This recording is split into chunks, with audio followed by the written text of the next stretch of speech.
All right, Better MMA is back, everybody. Thank you to everybody who's been watching and been supporting the channel. I really appreciate it.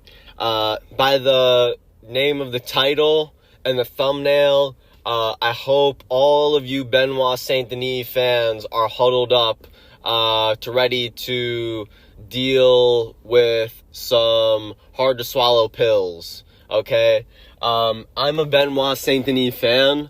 I'm not gonna act like I was one of these like day one ride or die fans of Benoit Saint Denis. The first fight that I ever watched him live was the Matt Frevola fight. I saw the Thiago Moises fight, and I watched his Dos Santos fight. All in all, the points that I want to get to in this fight are going to be surrounding why Benoit Saint Denis will never become UFC champion, okay? And it is sad to say, it might be hard to hear, but it's the truth of the matter. Benoit Saint Denis has levels upon levels of his MMA game that need to improve before he can actually realistically see himself being a belt holder at the 155-pound division.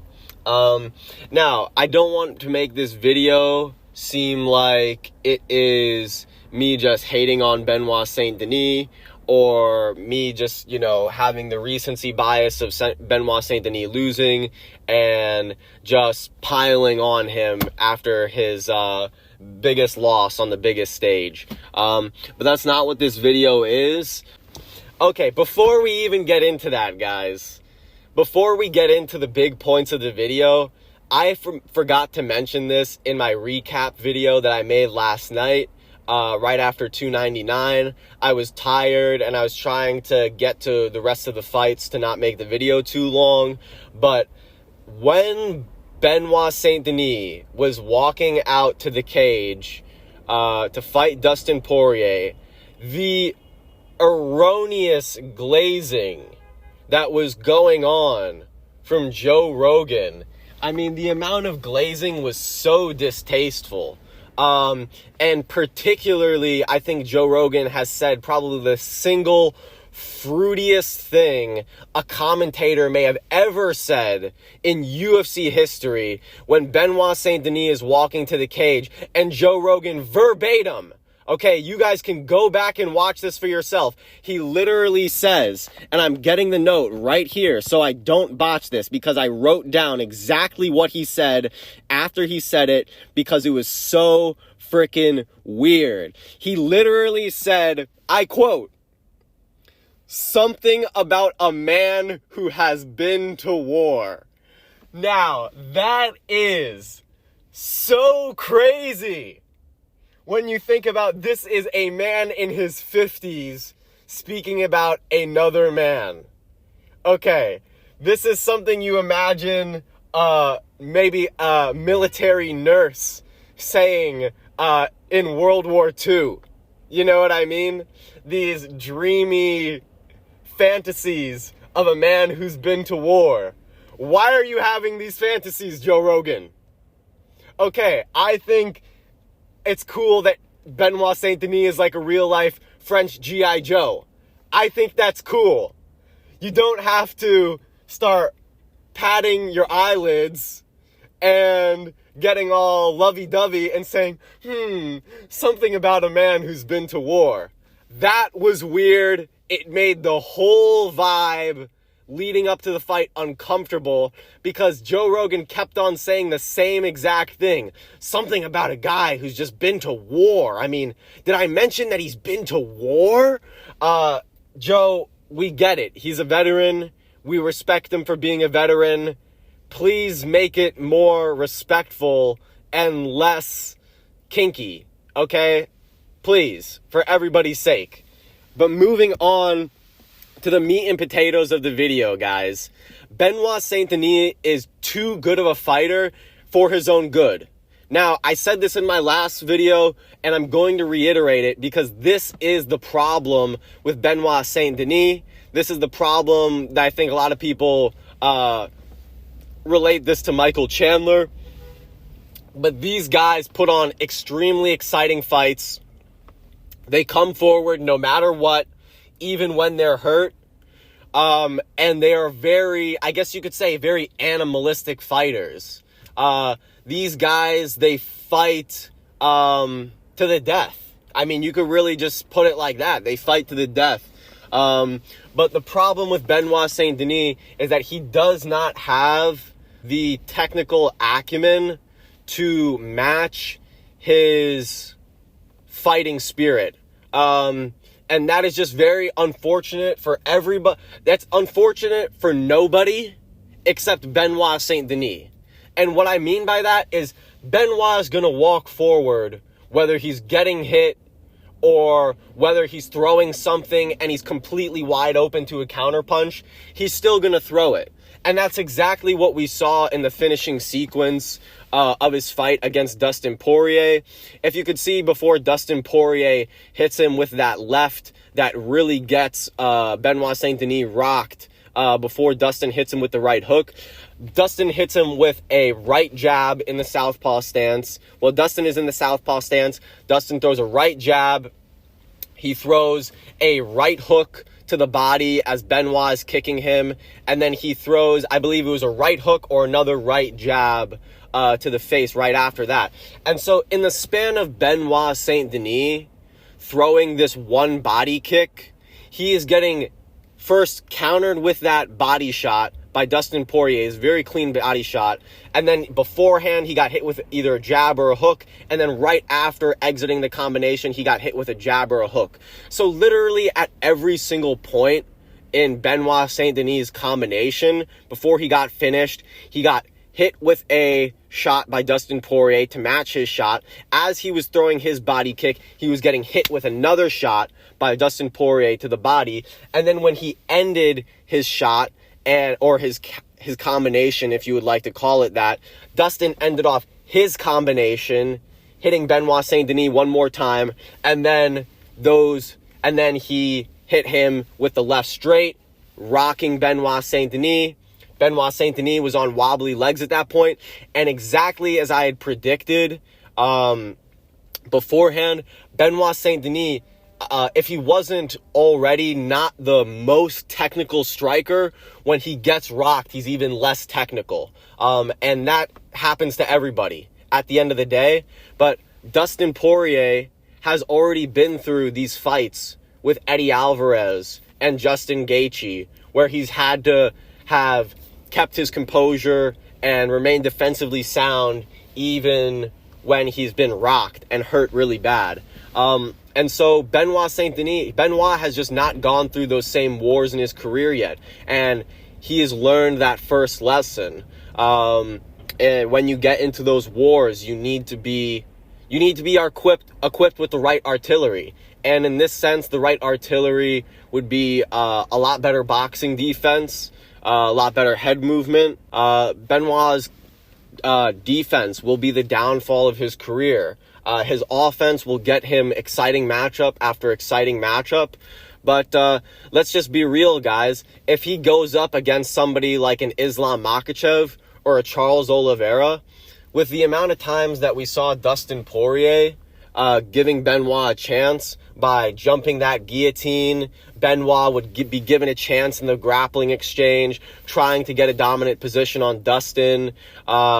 And then Dustin would do a very good job of reversing those positions or being able to flip his way out of there or roll out of there somehow.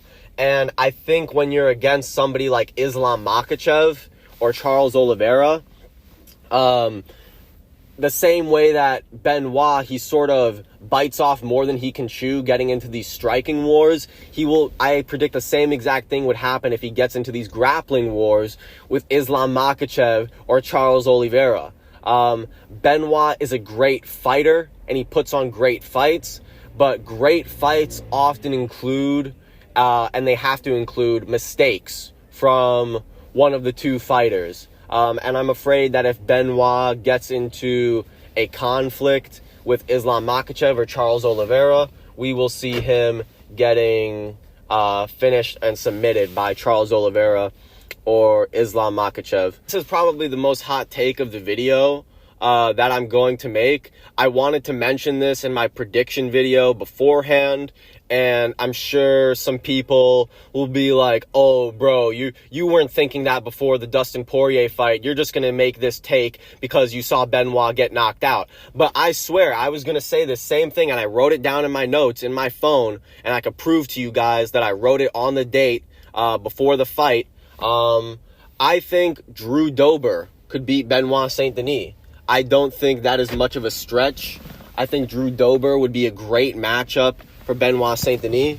You know, Drew Dober is also coming off of a loss. So him and Benoit Saint Denis, they're around each other in the rankings. I think Drew Dober has he's paid his dues. He's put his time in to where he deserves a shot to break near that top 10 by beating a guy like Benoit Saint Denis. So, I mean, I think Drew Dober deserves a shot like that. He's paid his dues with the company.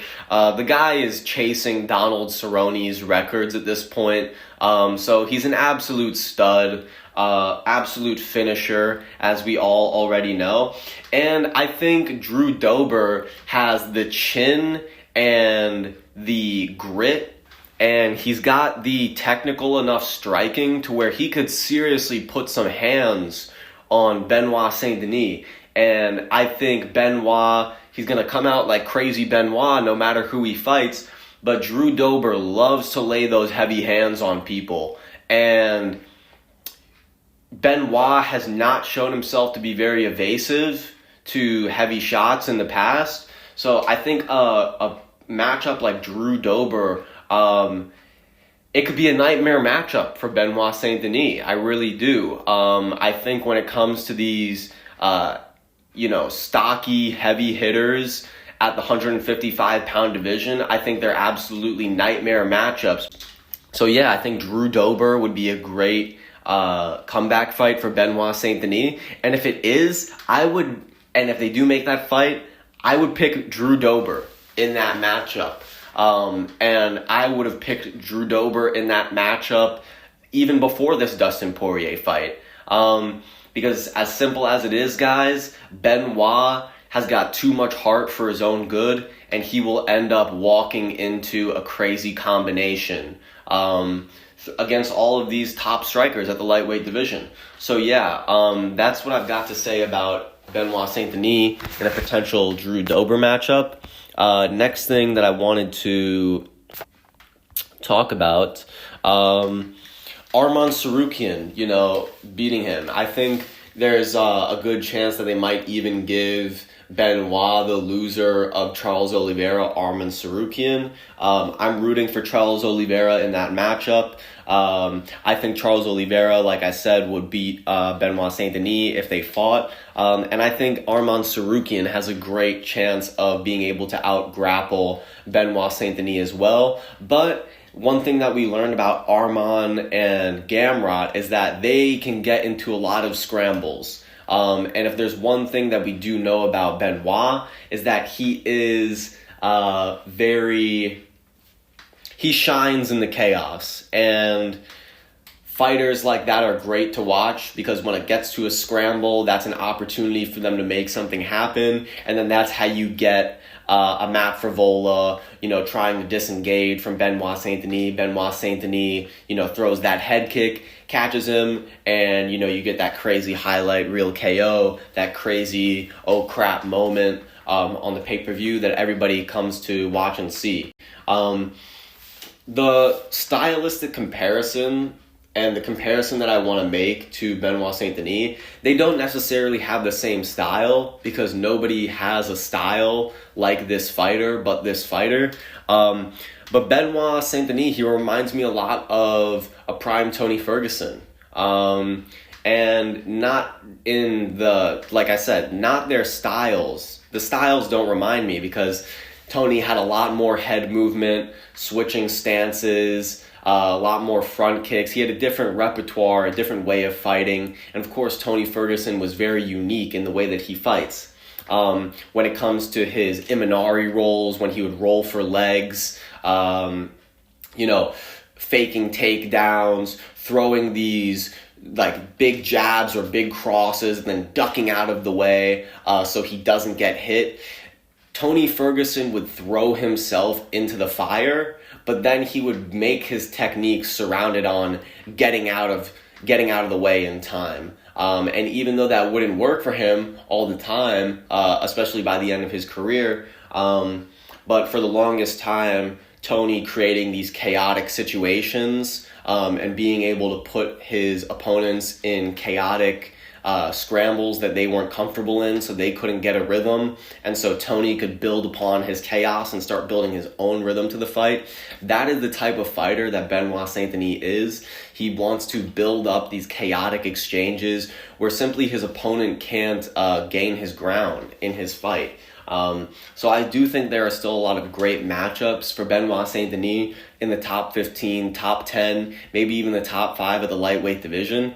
But I do think once he starts facing these guys at the top 5, it's almost like a guaranteed Benoit Saint-Denis is going to get finished. And I really like the guy, Benoit Saint-Denis. You know, I would love it if we could just have champions like Benoit Saint-Denis or Yuri Prochazka, these guys who seemingly just have, you know, just an utmost warrior spirit, and they have no regard for their own health and safety, and they do it for our entertainment. You know, I wish we could have these guys as champion. I really do, because they're so fun to watch. But being that fun to watch in MMA, like I said, it usually means because there's some opening there. And, you know, for there to be a really good fight in MMA, there needs to be competition. And competition means trading strikes and trading shots.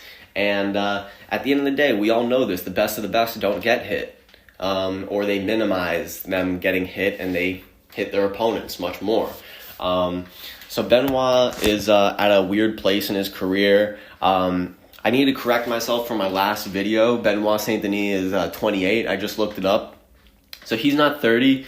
But I think with the amount of damage that he's taken in his career, I put a max of 5 more years on his career. You know, by the time Benoit Saint-Denis is 33, he's going to have faced a lot of wars and gotten some good healthy spoonfuls of CTE.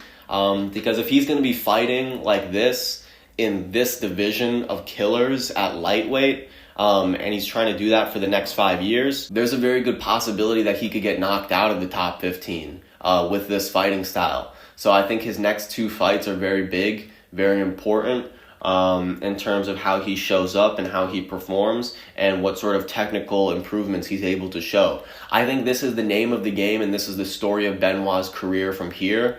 Much like Justin Gaethje or Dustin Poirier, when one of those guys would face a major setback, like Dustin Poirier knocking out Justin Gaethje had to reform himself and become a more composed, patient, technical fighter. And because if Benoit doesn't do that and make those changes and become more technical, patient fighter, we're just going to see Benoit getting knocked out more. Benoit doesn't want that. His family doesn't want that. His camp doesn't want that. So if the people around him love him very much, hopefully, you know, they urge him in that direction.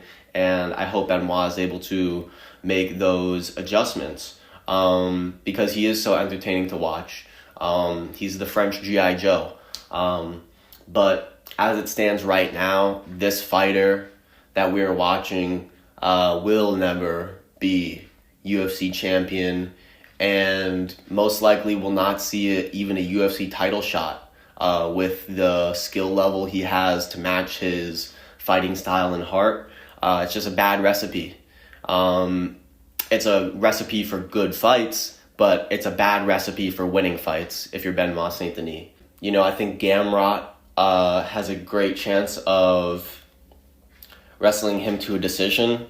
But this is the thing about Benoit Saint-Denis that's going to keep him in the rankings for at least a good while. I expect this is one of the things that's going to keep Benoit Saint-Denis in the rankings is that even though I think Gamrot and Arman Tsarukyan would beat him, he's such an exciting fighter that you would still give him the shot and the opportunity to fight those guys, even if he does have 5 or more places in the rankings difference between those guys. And I think that's very unique. And if you're a fighter in the UFC, that's probably like the biggest advantage that you can have, is having the UFC on your side, to where they like your fighting style so much that they will shoot you up the rankings to, potentially get closer to a title shot, because they find you that entertaining.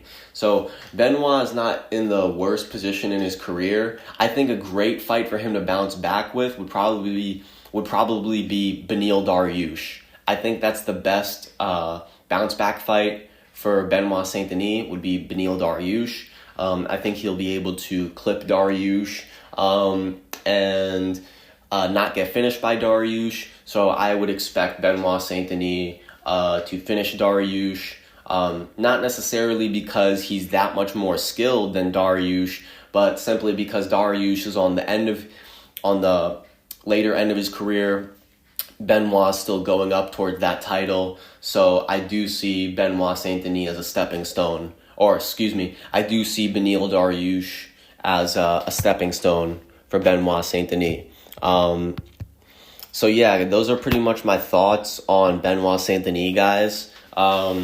He will need to make a lot of improvements after this loss. He'll need to make a lot of technical adjustments.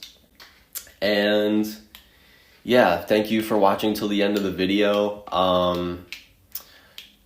Thank you so much for watching. Like and subscribe if you've been enjoying the content. Sorry to all of you Benoit Saint Denis fans that want to see, everything go right for the coolest fighters in our divisions. But this is MMA, guys. This is MMA. Benoit Saint Denis will not be champion. Thank you guys for watching till the end of the video. If you did, be sure to like and subscribe on the video and support the channel.